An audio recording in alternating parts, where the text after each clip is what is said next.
প্রিয়াঙ্কা তার বান্ধবীদের সঙ্গে একটি নাইট ক্লাবে এসেছে তার বার্থডে সেলিব্রেট করার জন্য। কেক কাটার পর সবাই ডান্স, হাসি ঠাট্টা আর মদের নেশায় উন্মাদ হয়ে আছে। তখন সেই ক্লাবের একটি ছেলে প্রিয়াঙ্কার সৌন্দর্য দেখে তাকে প্রপোজ করে, কিন্তু প্রিয়াঙ্কা এক চান্সেই তাকে রিজেক্ট করে দেয়। এটা দেখার পর প্রিয়াঙ্কার এক বান্ধবী তিসি প্রিয়াঙ্কাকে একটি ডেয়ার কমপ্লিট করতে বলে। তিসি বলে, আজ এই ক্লাবে প্রিয়াঙ্কাকে একটি ছেলের সাথে ফ্ল্যাটিং করতে হবে, কারণ প্রিয়াঙ্কা আজ অবধি শুধু ছেলেদেরকে রিজেক্ট করেছে, কোনোদিনও প্রেম করেনি। তাই জীবনে একবার প্রেমের মজা পাওয়ার জন্য এই প্র্যাঙ্কটা তাকে করতে হবে। প্রিয়াঙ্কা ভাবল, শুধু তো একটু মিষ্টি হাসি আর মন ভরানো কথা বলে একটা ছেলের সাথে একটু মজা করাই যেতে পারে। তাই সে রাজি হয়ে গেল। প্রিয়াঙ্কা দেখতে পায় সেই ক্লাবের এক কোণে একটি ছেলে একা বসে আছে, তাই ভাবল এর সাথেই প্র্যাঙ্ক করা যাক। প্রিয়াঙ্কা এমনিতেই বেশ সুন্দরী, একটু হাসি মুখ নিয়ে সেই ছেলেটির পাশে এসে কথা বলতে শুরু করে। ছেলেটিও তার মায়াবী চোখ দেখে প্রিয়াঙ্কাকে পছন্দ করে ফেলে। তারপর প্রিয়াঙ্কা ছেলেটির হাত ধরে তাকে ডান্স ফ্লোরে নিয়ে আসে। প্রিয়াঙ্কার কোমরে হাত, চোখে চোখ রেখে ডান্স করতে করতে কখন যে তারা প্রেমের নেশাতে ডুবে গেল নিজেরাই বুঝতে পারল না। ছেলেটি প্রিয়াঙ্কাকে একটু জড়িয়ে ধরতেই প্রিয়াঙ্কা বলে, আমি এই খুশির চরম সীমানায় পৌঁছাতে চাই। তারপর প্রিয়াঙ্কা ডান্স ফ্লোর থেকে সোজা ছেলেটির রুমে চলে আসে। মদের নেশা থেকে প্রেমের নেশায় তারা ডুবে গিয়েছিল। তারা তাদের উত্তেজনা আর সামলাতে পারেনি। ছেলেটি প্রিয়াঙ্কাকে কোলে তুলে নিয়ে তার বিছানায় নিয়ে গেল। সেই রাতে না বলা কিছু কথা আর মনের উত্তেজনা চোখের ভাষা থেকে শরীরে মিশেছে। প্রেমের রসে তারা এতটাই ডুবে গেছে যে একে অপরের সাথে পরিচয় করার সময়টুকুও নেই। সকালে প্রিয়াঙ্কার ঘুম ভাঙল। বুঝতে পারে কত বড় সে ভুল করেছে। শুধু প্র্যাঙ্ক করবে বলে ছেলেটির সাথে কথা বলতে গিয়েছিল, কিন্তু তার বিছানা অবধি আসা মোটেও ঠিক হয়নি। তাই প্রিয়াঙ্কা পুরো বিষয়টার জন্য টেবিলের ওপরে একটি কাগজে থ্যাঙ্কস অ্যান্ড সরি লিখে বেরিয়ে যায়। রাহুল ঘুম থেকে উঠে বিছানায় খালি দেখে মেয়েটি নেই।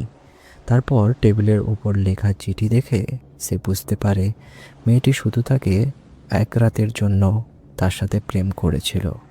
কিন্তু তার মনে রয়ে যায় এক অজানা প্রশ্ন, কে ছিল এই অপূর্ব সুন্দরী মেয়ে? রাতে রঙিন স্বপ্নের মতো এলো আর সকালে তাকে অন্ধকার করে চলে গেল।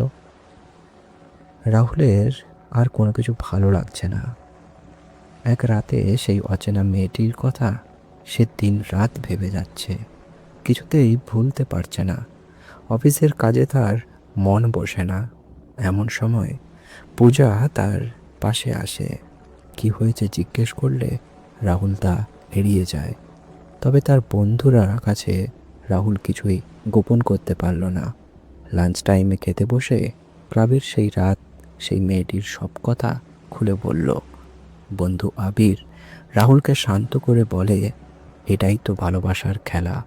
যে তোকে চায় তুই তাকে পাত্তা দিস না, আর তুই যাকে চাইছিস তার নাম ঠিকানা কিছুই জানিস না।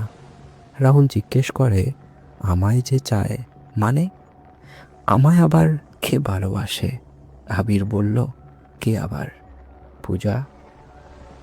সেই দিন অফিস থেকে ফিরে পূজার বিষয়ে রাহুল ভাবতে শুরু করলো। সত্যিই তো আপদে বিপদে পূজা সবসময় তার পাশে থেকেছে। এমনকি অফিস কাজের বাইরেও সে রাহুলের খোঁজ রাখে। কিন্তু রাহুল কোনোদিনও এই বিষয়ে আগে কখনো ভেবে দেখেনি। তাই হয়তো পূজা তার মনের কথা খুলে বলেনি। রাহুল বুঝতে পারল ক্ষণিকের সুখ থেকে প্রকৃত ভালোবাসা কত মিষ্টি হয়। পরের দিন অফিস ছুটির পর রাহুল তার অফিসের সব স্টাফদের দাঁড় করায়। সবার সামনে পূজাকে প্রপোজ করলো। পূজা চোখে খুশির জল নেমে এলো। রাহুল সেই জল মুছে তাকে ভালোবাসার চাদরে বুকে টেনে নিল। অফিস থেকে বেরিয়ে সেই সন্ধ্যায় রাহুল ও পূজা রাস্তার পাশে চা দোকানে জমিয়ে গল্প করছে। এমন সময় রাহুলের ফোন বেজে উঠল।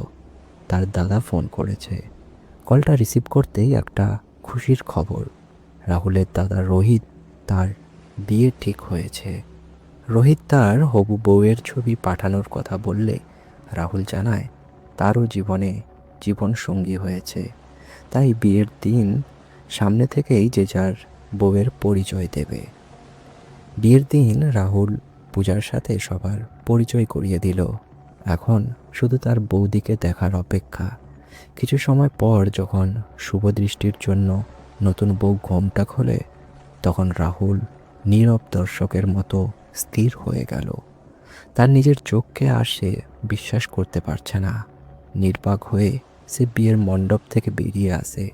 ঠিক তখনই তার চোখ গেল কয়েকজন মেয়ের দিকে, যারা নববধূর ছবি তুলতে ব্যস্ত। এই মেয়েগুলি আর কেউ না, সেই নাইট ক্লাবের মেয়েগুলি। রাহুল এবার নিশ্চিত হলো। সে পরিষ্কার বুঝতে পারল এই নববধূ অর্থাৎ তার বৌদি আর কেউ না, সেই রাতের সেই মেয়ে।